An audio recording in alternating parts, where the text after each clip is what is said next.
দেশি বিদেশি গোয়েন্দাদের এখন প্রধান শঙ্কা হচ্ছে ভয়ঙ্কর কিছু ঘটাতে যাচ্ছে তারেক জিয়া। আসুন আমরা একটু বিস্তারিত দেখে আসি।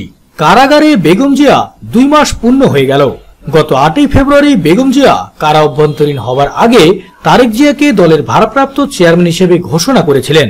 এরপর 2 দিন তারেক জিয়া বিএনপির স্থায়ী কমিটির সভা এবং পেশাজীবীদের সঙ্গে বৈঠকে টেলিফোনে বক্তব্য রাখেন। কিন্তু 2 সপ্তাহের মধ্যেই তারেক জিয়াকে নিয়ে ফুর্তি কমে যায়। শীর্ষ নেতারা তারেক জিয়ার নাম এড়িয়ে যেতে শুরু করেন। এর একটি বড় কারণ আন্তর্জাতিক মহলে তারেককে নিয়ে আপত্তি। বেগম জিয়া কারা অভ্যন্তরীণ হওয়ার পর 3 দফায় বিভিন্ন দূতাবাসের কর্মকর্তাদের সঙ্গে বিএনপির নেতারা বৈঠক করেছেন।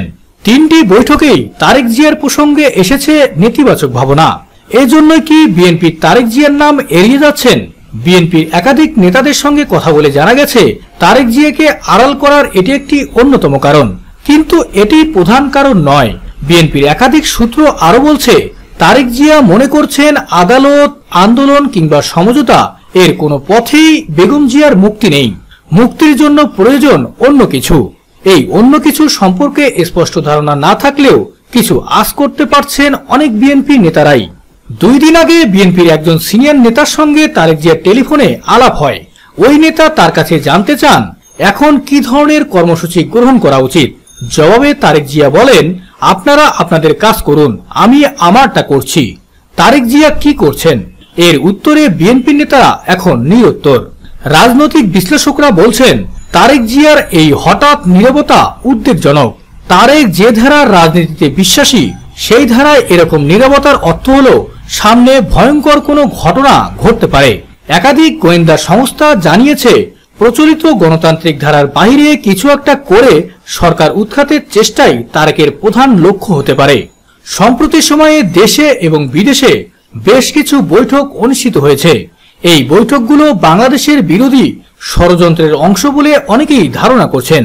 গোয়েন্দা সংস্থার এই আশঙ্কাকে আরো শক্ত করে বিএনপির নেতাদের সঙ্গে তারেক জিয়ার নানান ধরনের আলাপ। কয়েকদিন আগে বিএনপির এক তরুণ নেতা টেলিফোনে তারেক জিয়ার কাছে জানতে চান নির্বাচনের প্রস্তুতি নেবেন কিনা। উত্তরে তারেক বলেন, দেখো নির্বাচনের আগে কি হয়। রাজনৈতিক বিশ্লেষকরা আরো বলছেন হঠাৎ বিএনপির আন্দোলনের কর্মসূচি স্থগিত রাখা, সিটি নির্বাচনে অংশগ্রহণ, জামিন নিয়ে আইনজীবীদের নীরবতা এসব বড় কোনো দুর্ঘটনার পূর্ব লক্ষণ। ঘূর্ণিঝড়ের আগে যেমন সবকিছু থমকে যায়, তেমনি বিএনপি এখন থমকে আছে। তবে আন্দোলন নয়, পদ্মার আড়ালে বড় ধরনের কোনো নাশকতার পরিকল্পনা করছেন তারেক রহমান, এমন ধারণা করছেন গোয়েন্দারা। আর তার পক্ষে বেশ কিছু তথ্য গোয়েন্দাদের হাতে ইতিমধ্যে এসে গেছে। লন্ডনে খোঁজ নিয়ে জানা গেছে তারেক এখন দলীয় লোকজনকে সময় দিচ্ছেন না, তাদের সঙ্গে বৈঠক করছেন না। তিনি বৈঠক করছেন পাকিস্তানি ও মধ্যপ্রাচ্যের বিভিন্ন দেশের অচেনা কিছু মানুষের সঙ্গে। বাংলাদেশে কি আরেকটা 21শে অগাস্টের মতো ঘটনা ঘটাতে চান তারেক রহমান?